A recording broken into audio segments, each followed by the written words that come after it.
Most notable one? No headers allowed.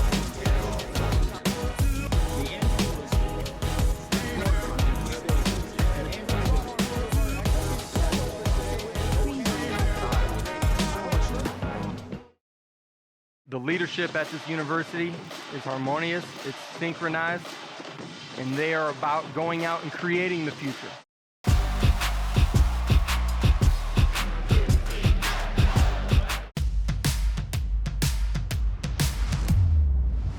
It's very thin, it's very malleable.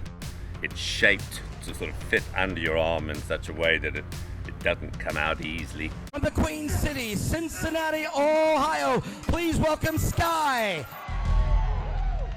Good night. Gooden.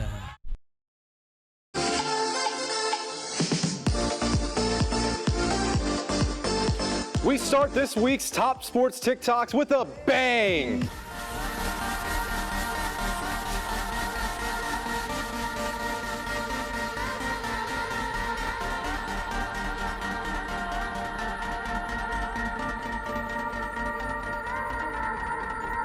Thank you, bad boy. How did a guy like Conor McGregor become Forbes' richest athlete? Well, it's not how you think. Most of McGregor's flashy lifestyle comes from endorsements and sponsors. All this helped him join another superstar athlete who also made more than $100 million total earnings this past year, Lionel Messi. Only difference? Messi cashed in $97 million. But hey, $22 million ain't bad, right? Well, it's not until you see the earnings of everyone else in the UFC. Yes, this disclosed payments and bonuses are not included, but they still doesn't change the fact that over a third of UFC's fighters make less than the U.S. average income of $45,000. All the while, UFC President Dana White makes $20 million. With the presidential election coming up Tuesday, I wanted to test our golfers against our interns to see how many presidents they could name in 15 seconds. Let's see how they did.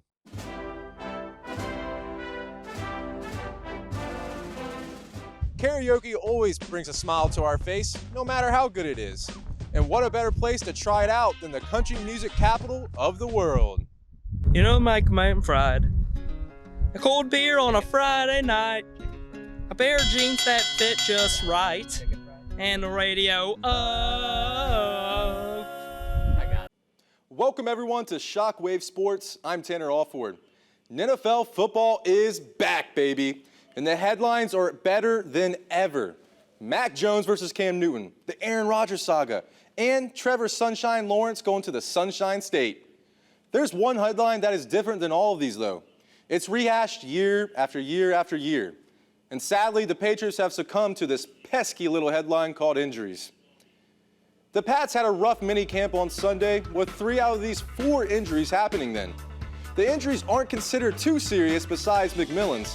The Patriots are being cautious, though, so Andrews and Hunter Henry will go in for an MRI later today. The runner-up would be Connor Kabuka out of Northville, Michigan. Connor was putting up some solid C-plus putts, as his dad would call it. And probably this swing. So don't spiral out of control and lose a grip by looking away. Because whenever you do things halfway, you may end up looking like this poor girl. From the Queen City, Cincinnati, Ohio, please welcome Sky. Good night.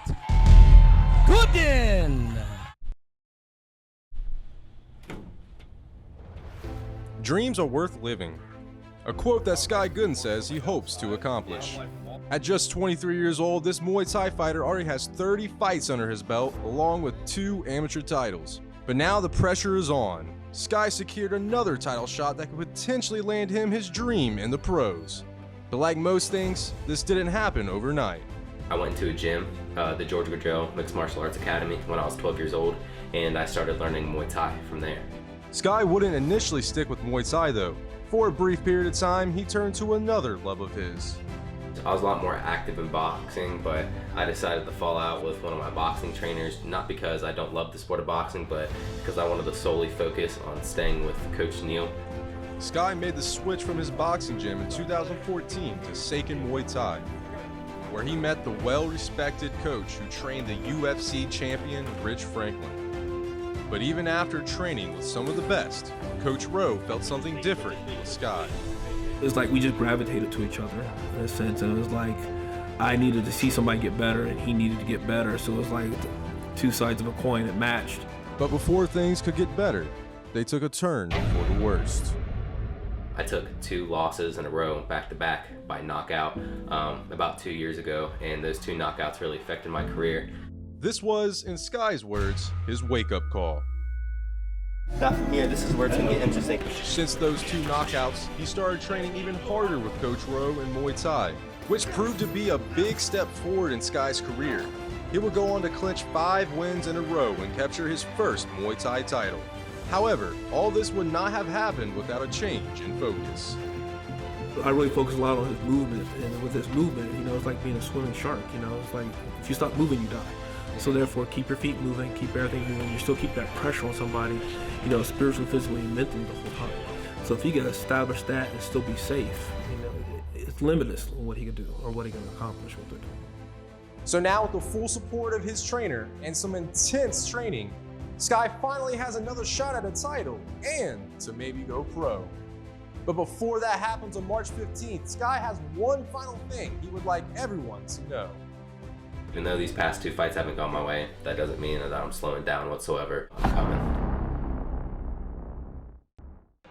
Most notable one? No headers allowed.